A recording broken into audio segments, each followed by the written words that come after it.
Hello everyone, আসসালামু আলাইকুম। আমি শানু শানু কুকিং ব্লগ থেকে তোমাদের সাথে যুক্ত হয়েছি। আজকে একটু মার্কেটে গিয়েছিলাম ঈদের আগে ঘরের কিছু জিনিস কেনাকাটা করার জন্য। কিছু পর্দা কিনতে বলেই দেই, কিছু পর্দা কেনার জন্য গিয়েছিলাম। তো যখন পর্দা কেনা হয়েছে তখন মেয়ের তো প্রচুর খিদা লেগে গেছে, তখন আমরা একটা রেস্টুরেন্টে চলে এসেছি। এখানে আমরা কি কি খেলাম সেটাই তোমাদের সাথে শেয়ার করতে একটু ভিডিও তৈরি করতেছি। তো দেখতে পাচ্ছ আমার পিছনে একটা ভাইয়া, অনেক মানুষ, আর এখানে পরিবেশটা কিন্তু অনেক ঠান্ডা আছে। আমরা অর্ডার করে বসে আছি যে আমাদের খাবারটা কখন আসবে। তো এখানে সবচেয়ে ভালো লাগছে, একদম নিরিবিলি ঠান্ডা পরিবেশ ছিল, কিন্তু গরম ছিল যেহেতু ফ্যান। এই তো আমাদের খাবারটা চলে এসেছে, কিন্তু আমাদের খাবারটা দেখার পরে আমার মেয়ের মুখে কিন্তু হাসি নেই, কারণ সে রাগ করে আছে। আমরা তো বার্গার অর্ডার করছি, কিন্তু ওর পছন্দ ছিল পিৎজা খাবে। তো পিৎজা তো ও একা খেতে পারবে না, আর আমার আরো শপিং বাকি আছে।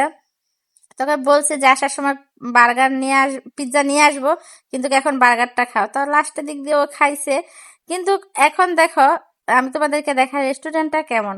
এটা কিন্তু খুবই সুন্দর, প্রতিটা দেয়ালের মধ্যে এই রেস্টুরেন্টে তোমরা যে যে খাবার চাও, যে যে খাবার পছন্দ, সব আইটেমের খাবারের কিন্তু ছবি দিয়ে সুন্দর করে সাজানো গোছানো আছে। তো এই যে দেখো, বার্গারটাও কিন্তু আমাদের সামনে দিয়েছিল, খুবই মজা ছিল।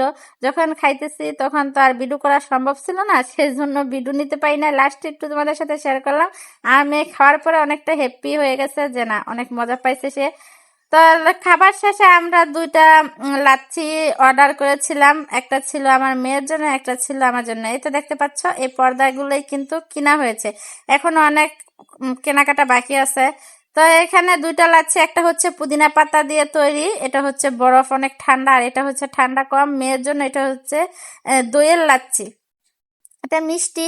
তো মেয়ে চেষ্টা করেছিল যে এটা ছিদ্র করার জন্য, সে ছোট মানুষ পারে নাই। আর আমি কিন্তু এখান থেকে একটু খেয়ে তারপরে মেয়েকে দিয়েছি। আমার মতে মনে হয় আমরা বাহিরে যে খাবারে বাচ্চাদেরকে খাওয়াই না কেন, আগে মাদের একটু খেয়ে দেখতে যে জিনিসটা কি ঠিক আছে কিনা, স্বাদটা কেমন, ডেট ঠিক আছে কিনা, সবকিছু চেক করে তারপরে বাচ্চাকে দিতে, কারণ বাচ্চা তো বুঝতে পারে না, ও তো ছোট মানুষ।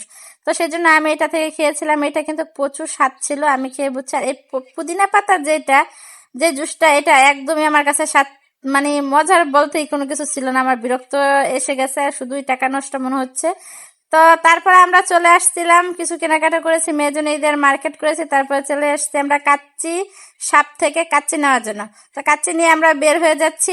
এখানে একটু তোমাদের সাথে শেয়ার করলাম, দেখো এই যে এই কাচ্চিটা আমরা কাচ্চি সাপ থেকে নিয়েছি। কিন্তু এর পরবর্তীতে যে ভিডিওটা আমরা তোমাদের সাথে শেয়ার করবো, ওই ভিডিওতে কিন্তু এই রেস্টুরেন্ট আর কাচ্চির ব্যাপারে এ টু জেড তোমাদের সাথে শেয়ার করব। আমরা তো ফেসবুকে দেখে মানে ওই রেস্টুরেন্টে গেছি যে এত পরিমাণ ভাইরাল করছে, অনেক মজা অনেক মজা এক একজনের।